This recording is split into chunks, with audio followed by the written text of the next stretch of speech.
O sul da Flórida está repleto de iguanas verdes.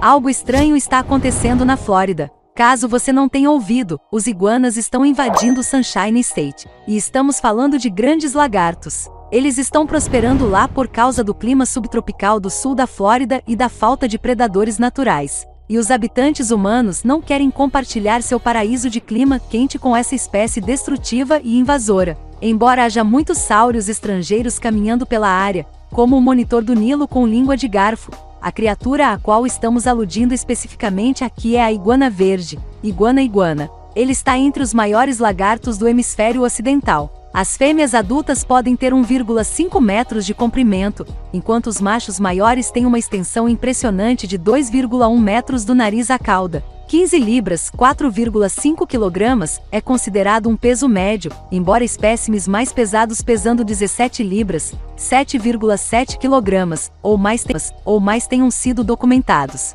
Dissemos que eram lagartos grandes. Apesar de suas proporções, a espécie tem sido um grampo no comércio de animais de estimação exóticos. Isso ajudou essas criaturas a se espalharem muito além de seu alcance natural, causando danos à propriedade e competição com a vida selvagem nativa. O que é uma iguana verde? Em geral, os iguanas verdes são herbívoros. Eles podem comer insetos ou carne morta de vez em quando, mas são as frutas e as folhas que constituem a maior parte de sua dieta. Mas para as iguanas verdes, a vegetação não é apenas uma fonte de alimento. Este é um animal que adora árvores e passa a maior parte do tempo se aquecendo nas copas das árvores. O escalonamento de galhos é fácil para os lagartos, com seus dedos longos e garras em forma de gancho. Esses caras são escaladores de primeira linha. Claro, você não passa a vida inteira nas copas das árvores sem sofrer o derramamento ocasional. Sabe-se que iguanas verdes resistem a quedas de 15,2 metros e saem andando ilesos.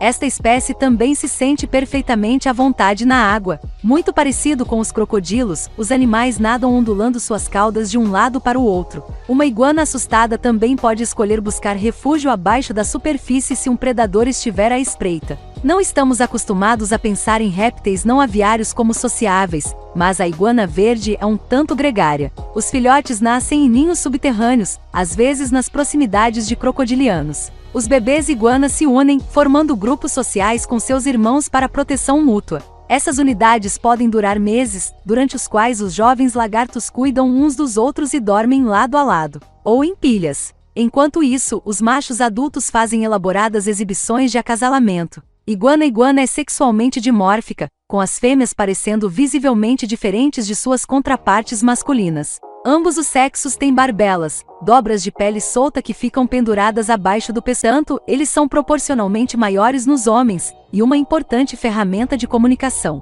Na época de reprodução, um iguana macho defenderá um enorme território, e o ideal é acasalar-se com um harém de fêmeas, que ele guardará por um longo período. Para assustar os rivais, os machos balançam agressivamente a cabeça para cima e para baixo, as barbelas batendo o tempo todo. Fazer isso a partir de um galho de árvore despido no alto da copa ajuda a transmitir o machismo. Enquanto estamos aqui, vamos discutir a coloração. Nem todas as iguanas verdes são literalmente verdes. Eles também vêm em tons de marrom, azul, vermelho e cinza. Além disso, os machos geralmente ficam laranja ou bronzeados quando é hora de cortejar parceiros em potencial. Hoje, a iguana verde continua sendo um dos animais de estimação reptilianos mais populares dos Estados Unidos. Isso não significa que eles são fáceis de cuidar. Compartilhar sua vida com uma iguana pode ser profundamente gratificante, mas você deve saber no que está se metendo de antemão. Um filhote de 20,3 centímetros pode se dar bem em um terrário de mesa. No entanto, quando o animal atingir seu tamanho total, você precisará de algo muito maior. Hobbyistas experientes recomendam que os recintos para adultos medem pelo menos 6 pés, 1,8 metros, de altura por 6 pés, 1,8 metros, de largura e 12 pés, 3,6 metros, de comprimento. Além disso, as iguanas verdes têm requisitos específicos de dieta, aquecimento, iluminação, umidade e substrato. Você pode encontrar mais informações aqui. Como os iguanas chegaram à Flórida? Antes de ser artificialmente introduzido em novos ambientes, a iguana verde estava restrita à América Central e do Sul, junto com um punhado de ilhas no Pacífico Oriental e no Caribe. Infelizmente, quando o clima local é favorável, a iguana pode prosperar em lugares onde não pertence. Em 1995, pelo menos 15 dos lagartos apareceram repentinamente em Anguila, uma ilha caribenha sem população pré-existente de iguanas verdes. Os cientistas acreditam que os répteis montaram esteiras flutuantes de vegetação arrancada que flutuou para o mar na esteira dos furacões Luís e Marilyn. Presumivelmente, os náufragos em jangada viajaram desde Guadalupe, cerca de 200 milhas, 321 quilômetros, ao sul. Mas a iguana precisava de ajuda humana para chegar aos Estados Unidos. Em 1966, foi publicado o primeiro relatório científico sobre iguanas invasoras no sul da Flórida. Parece provável que muitos indivíduos chegaram à península da Flórida alojando-se em barcos e caixas de transporte. A próspera indústria de animais de estimação da América certamente não ajudou. Só em 1995, mais de 1,14 milhão de iguanas foram importados para os Estados Unidos. Embora seja possível comprar espécimes criados em cativeiro hoje em dia, bebês capturados na natureza ainda enviados para os Estados Unidos em massa, combatendo a invasão de iguana do sul da Flórida. Não está claro quantas iguanas verdes selvagens estão soltas no sul da Flórida.